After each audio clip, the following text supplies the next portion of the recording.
আপনার সম্পর্কে আপনার কেমন ছিল পার্সোনালিটি টেস্ট একটু যদি শেয়ার করেন। ফার্স্টলি এটা তো বলতেই হয় যে দিস ইজ অ্যাকচুয়ালি আমার লাইফের ফার্স্ট ইন্টারভিউ, জব ইন্টারভিউ। আমি এর আগে কখনো কোনো ইন্টারভিউ অ্যাপিয়ার করিনি। তো সেক্ষেত্রে আমি তো অফকোর্স আমার ভয় ছিল। আর আমি মক ইন্টারভিউ দিয়েছিলাম, সেগুলোর একটা এক্সপিরিয়েন্স ছিল দুই একটা। তো বাট আমি যখন মানে ইন্টারভিউ রুমের বাইরে যখন দরজার বাইরে দাঁড়িয়েছিলাম তখন অনেক বেশি ভয় লাগছিল। The moment I enter the room আস্তে আস্তে ভয়টা স্পেসিফাই হয় অ্যান্ড তারপর the board was very cordial actually. ওনারা এতটাই কর্ডিয়াল ছিলেন যে আমার মনে হয়নি যে আমি একটা একটা এরকম এক্সামের ইন্টারভিউ দিচ্ছি। It was more like a conversation, senior মানুষজনদের সাথে একটা ভালো কনভারসেশন, এই ফিলিংসটাই আমার ছিল। আর অফকোর্স কোয়েশ্চেন তো বিভিন্ন টপিক থেকে করা হয়েছে, পলিটি থেকে করা হয়েছে, জিওগ্রাফি থেকে করা হয়েছে। আমি বাঁকুড়া থেকে বিলং করি, তো বাঁকুড়া ডিস্ট্রিক্টের উপর কোয়েশ্চেন করা হয়েছে, সেন্সাস থেকে কোয়েশ্চেন করা হয়েছে, আমার হবি থেকেও কিছু কোয়েশ্চেন করা হয়েছে লাস্টে। তো মোরলেস ইন্টারভিউ আমার জন্য খুব ভালো একটা এক্সপিরিয়েন্স ছিল।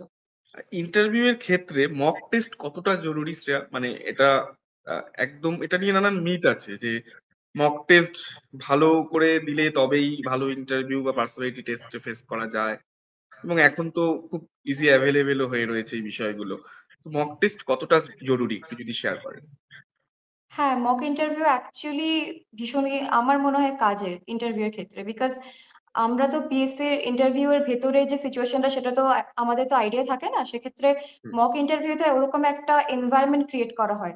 তো সেইটা আমাদের আগের থেকেই সিচুয়েশনটা বুঝতে খুব সাহায্য করে। তো আমার মনে হয় যে আমার ক্ষেত্রে মক ইন্টারভিউ খুবই হেল্পফুল ছিল এবং জেনারেলিও এটা অ্যাকচুয়ালি হেল্পফুল। পিএসসি ক্লার্কশিপ বা পিএসসি মিসলেনিয়াস বা আরো রাজ্য সরকারের বিভিন্ন ধরনের যে চাকরিগুলো ইতিমধ্যেই করছে, এরকম অনেক ছেলে মেয়ে আছে বা পরীক্ষার্থী আছেন যারা আগামী দিনে কিন্তু ডাব্লিউবিসিএস ক্র্যাক করার জন্য প্রতিনিয়ত পড়ে চলেছেন। আপনার নিজের চেনাশোনা হয়তো অনেক মানুষ এরকম পাবেন।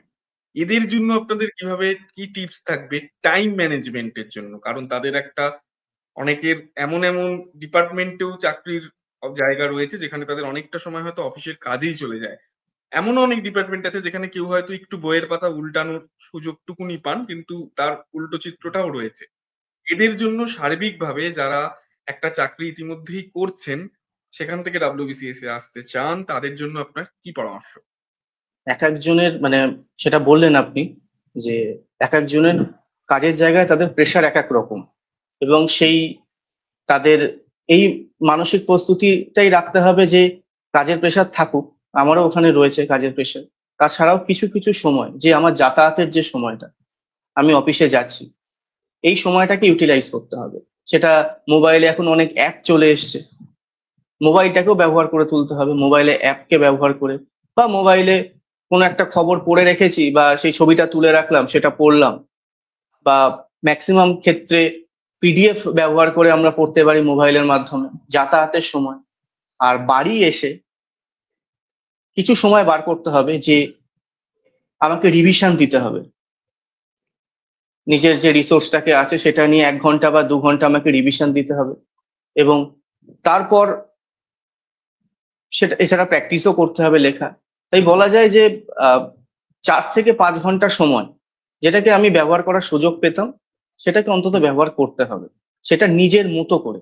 আমি যে একটা টাইম বলে দিলাম বা ম্যানেজ করে দিলাম, কারোর সাথে সেটা নাও মিলতে পারে, একদম। কিন্তু নিজের মতো করে সে 10 ঘন্টাও চাকরি করতে করতে পড়তে পারে, আবার কারোর পক্ষে 4 ঘন্টা বা 3 ঘন্টাটাও এনাফ।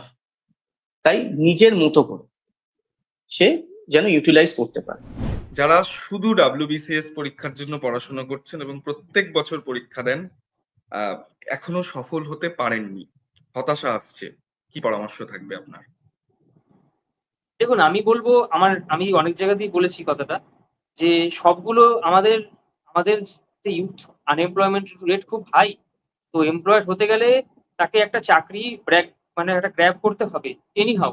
তো সেটা যে কোনো সার্ভিসই হোক, পিএসসি ক্লার্কশিপ হোক, রেলওয়ে এনটিপিসি হোক বা সিজিএল হোক, যে কোনো সার্ভিস, প্রথমে তো সেটা আমাকে চুজ করতে হবে, কারণ ডব্লিউবিসি অনেক লং, টাফ এবং ম্যারাথন জার্নি।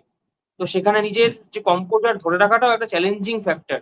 তো সাথে যদি একটা সার্ভিস ব্যাকআপে থাকে তো অনেকটা মেন্টাল অনেক রিল্যাক্স হয়ে যায় ফার্দার এক্সামটা প্রিপারেশন নিতে গিয়ে। হারানোর ভয় তো কিছু থাকে না।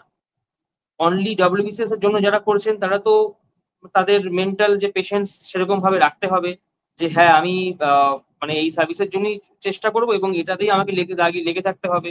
তো তাদের একটা আলাদা, তাদের সেরকম কোনোভাবে ডিমোটিভেট হওয়া যাবে না। তাদের নিজের গোলটা সম্বন্ধে ক্লিয়ার থাকতে হবে যে আমাকে এনিহাউ সিভিল সার্ভেন্ট বা বিউরোক্র্যাট ভালো একজন আমলা হতেই হবে। তো তার মেন্টাল কম্পোজার সেরকম থাকবে।